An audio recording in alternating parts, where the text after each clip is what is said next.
rétrospective. Yasmine Abdel-Fadel. Pas besoin d'autres témoins, là. C'est possible, là. Antoine C'est Robitaille. une décision, mais ça a un coût. C'est toujours payant. C'est notre devise. La rencontre, Abdel-Fadel, Robitaille. On parle politique. Bonjour à vous deux. Allô, allô? Yasmine, donc soirée pas facile pour Monsieur Trudeau hier soir. On s'en doutait, on le sentait venir un peu, mais t'en retiens quoi? Ah, une dégelée pour le leadership de Justin Trudeau. J'ai même pas envie de dire que c'est une dégelée pour le Parti libéral du Canada. Là, c'est vraiment Justin Trudeau, personnellement, son leadership et son avenir à titre de chef du Parti libéral du Canada et de premier ministre qui est en jeu. Là, moi, j'ai bien hâte d'écouter puis d'entendre et surtout de parler avec des députés du caucus libéral pour savoir comment eux ils voient ça. Est-ce que tu sais quand tu perds un château fort de Toronto puis un château fort de Montréal, là, qu'est-ce qui te reste? Qu'est-ce qui te reste? T'sais, qu'est-ce que tu peux faire de plus? T'as plus aucune crédibilité pour mener les troupes pour une élection générale qui pourrait arriver n'importe quand. Gros gifle pour Justin Trudeau. Grosse victoire en même temps, Antoine, pour le Bloc. À la limite, on pourrait dire aussi pour le NPD, là, qui gagne son siège menacé par Pierre Poilievre. Il y a des gagnants hier soir, là. Ben oui, puis les deux partis qui détiennent la balance du pouvoir là, pourraient avoir un petit peu plus de courage pour aller en élection rapidement. C'est ça l'affaire, là. Ça change quand même la donne, cette élection-là. Moi, je pense qu'au sein aussi du caucus libéral, il va y avoir beaucoup de ce que Jean Lapierre appelait les nervous Nellies, là, les petits animaux extrêmement nerveux. Et ça, est-ce que ça peut créer une mutinerie à court terme? C'est sûr qu'il y en a plusieurs là-dedans qui doivent à Justin Trudeau leur carrière, leurs dernières élections. Mais en même temps, là, savoir qu'ils s'en vont à l'abattoir, ça va peut-être créer énormément de nervosité, comme un peu le dit Yasmine. Pour le Bloc, ben c'est vraiment surprenant, là. C'est inattendu, cette affaire-là. C'est sûr qu'ils se sont faufilés. Mais même quand tu te faufiles, tu apprécies la victoire. Ça, c'est certain. Ouais. Et ça donne un air d'aller aussi à des gens qui ont des bons sondages.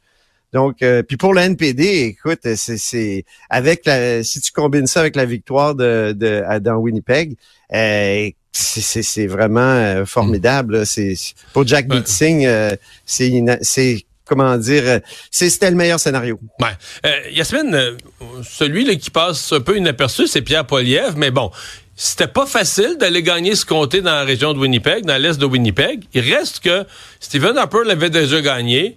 Pierre Poilievre a les meilleurs sondages à peu près de l'histoire récente, de l'histoire moderne du Parti conservateur. Ils doivent quand même être déçus, les conservateurs. En fait, moi, ça m'a même remis en question, est-ce que les sondages sont gonflés un peu à l'hélium, là, puis quand tu vas vraiment sur le terrain faire voter des gens, parce que là, l'impression des sondages avec 20-21 points d'avance, c'est que les conservateurs, à l'extérieur du Québec, renfleraient tout. Puis tu regardes ça, tu dis, oups, c'est peut-être pas tant.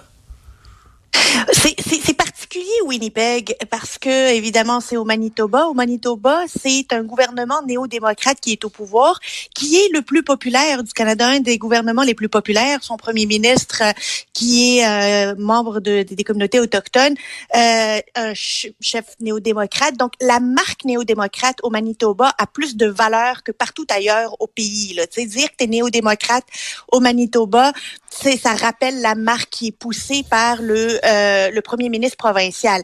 Donc, je prendrais pas ça comme échantillon de ce qui pourrait se passer dans le reste du Canada. On a vu les conservateurs performer à Toronto. Ouais. Ça, là, c'est payant performer à Toronto et aux banlieues de Toronto. Je pense que c'est beaucoup plus représentatif de ce qu'il pourrait y avoir dans le reste du pays que ce qui s'est fait au Manitoba hier, là. Bon, question sensible, Antoine. Nordvolt connaît des ennuis financiers, doit restructurer son calendrier d'opération. Certains disent peut-être même que l'entreprise va manquer de liquidité, elle sera en danger à ce point. Mais nous, au Québec, on leur a réservé, évidemment, un bloc d'électricité. Dans cette électricité précieuse, rare, est-ce qu'on devrait leur retirer, redistribuer l'électricité à d'autres plus petits joueurs, parce qu'avec ce bloc-là, on pourra en aider plusieurs plus petits, là?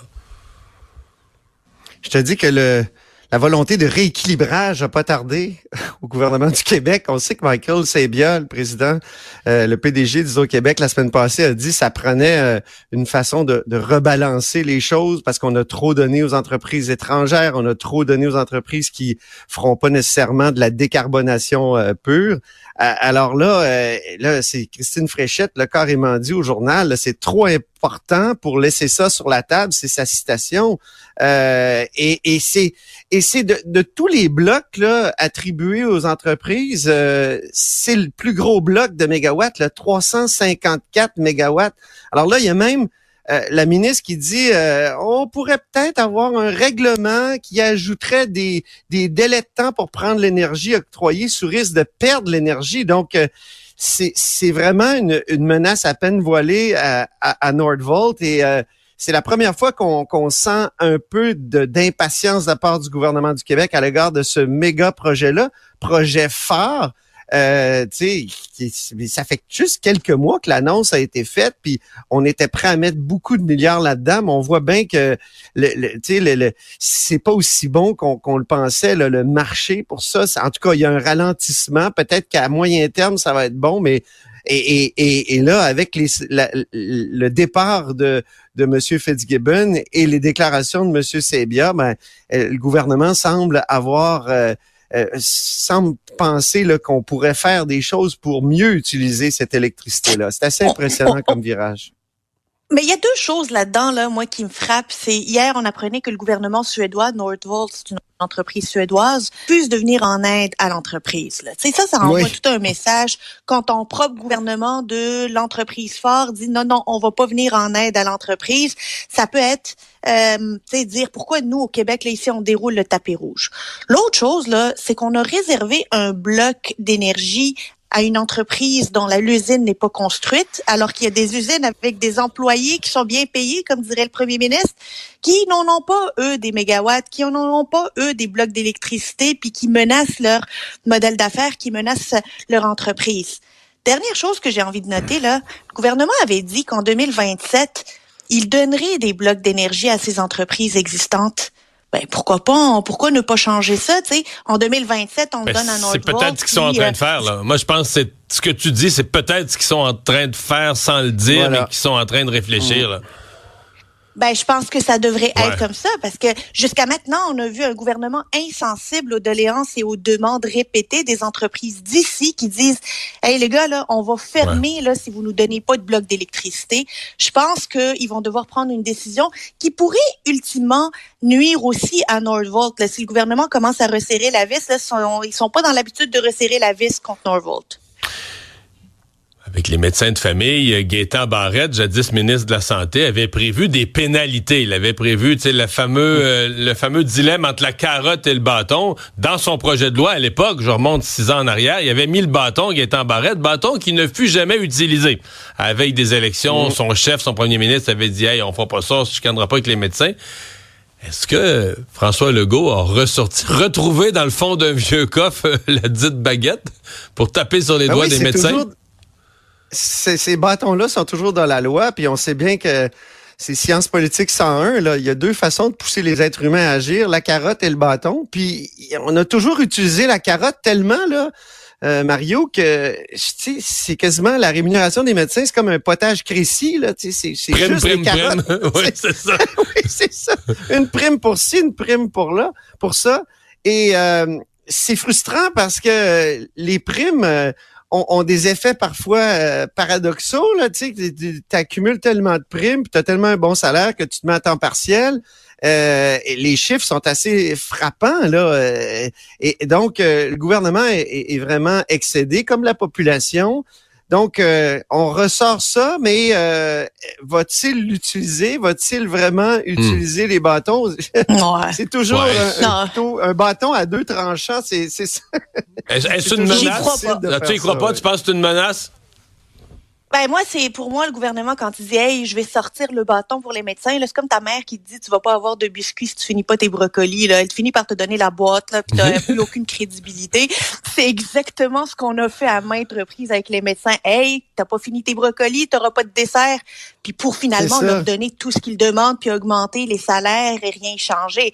Puis c'est drôle parce que le gouvernement a déjà ressorti cette carte-là là, suite à la pandémie, quelques temps après la pandémie, pour dire, ouais, on va mettre les médecins omnipraticiens au pas. Ils l'ont pas fait, ils ont pas sorti le bâton. Puis là, aujourd'hui, encore une fois, c'est l'histoire des brocolis et des Oreos. Ouais. Ben, peut-être que c'est la fois où ils vont le sortir, là. Ouais, mais il y a une conférence de presse des médecins omnipraticiens ce matin à 10h, là. Moi, j'ai l'impression qu'ils vont déterrer la hache de guerre. Ils vont considérer que la menace est réelle, là.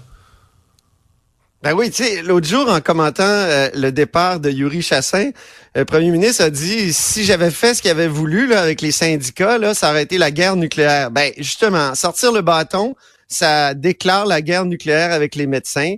Puis probablement que c'est ça qu'ils vont dire aujourd'hui. Et on a l'impression que le gouvernement n'a pas le rapport de force suffisant avec les médecins de famille pour faire ça, pour exiger. Mais exiger des livrables, comme dit Gaétan Barrette, ça serait la base, tu sais. On met assez d'argent dans le système de santé. On devrait avoir donc voilà. Les fameuses obligations de résultats là, quand on met des primes ou qu'on met des montants d'argent sur la table. C'est mieux dit, Yasmine, il y avait une candidature pour des raisons de santé et de politique. On avait exclu Carl Blackburn, le président du Conseil du patronat, de la course au PLQ. Est-ce que cette candidature pourrait refaire surface? Il s'était lui-même exclu là en disant j'ai des soucis de santé. Bon, on a un problème avec le son. Tout allait bien et tout à coup, ça nous lâche. Mais oui, effectivement, Carl Blackburn, comme le dit Yasmine, s'était lui-même exclu de la course. Bon, expliquant qu'il y avait eu des mauvaises nouvelles du point de vue de la santé. Certains avaient dit aussi, Charles Milliard, puis lui, Charles Milliard est le président de la Fédération des chambres de commerce du Québec. Il ne l'est plus, il l'était, mais c'était ça son statut au moment de décider de se lancer en politique. Puis on se disait, bon, Yasmine, je suis en train de dire, on se demandait, est-ce que Charles Milliard et Carl Blackburn peuvent y aller les deux, là? Le gars des chambres de commerce, puis le gars du Conseil du patronat, c'est comme si c'est deux personnes qui viennent tellement des mêmes sphères. Est-ce qu'ils peuvent les deux être candidats?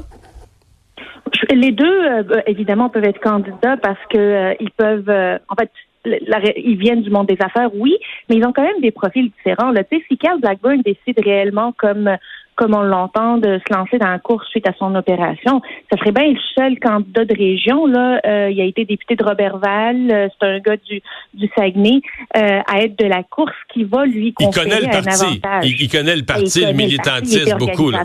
Ouais, c'est ça. Il a été organisateur en chef. Fait que c'est comme le général en temps de guerre dont le Parti libéral du Québec aurait besoin. Là. Mais là, ça va dépendre de l'issue de l'opération, de la chirurgie qu'il va subir dans quelques semaines. Si tout va bien, je sais que Carl Blackburn va être sur la ligne de départ. OK. Tu penses qu'il va être là à la fin. Et en attendant, Antoine, on se demande quel jour. Est-ce que Pablo Rodriguez, semble-t-il que la pression est sur lui pour annoncer plus vite? Est-ce qu'il pourrait faire ça? Moi, j'ai des sources qui me disent que ça pourrait même être avant la fin de la semaine prochaine. Est-ce qu'on s'attend à une annonce rapide de Pablo? Des sources disaient aussi qu'il aurait pu démissionner avant la fin de la semaine dernière. Donc, c'est toujours imminent dans le cas de Pablo Rodriguez, mais là, il va falloir que ça vienne parce que ça tarde et lui, je pense qu'il est dans une situation impossible.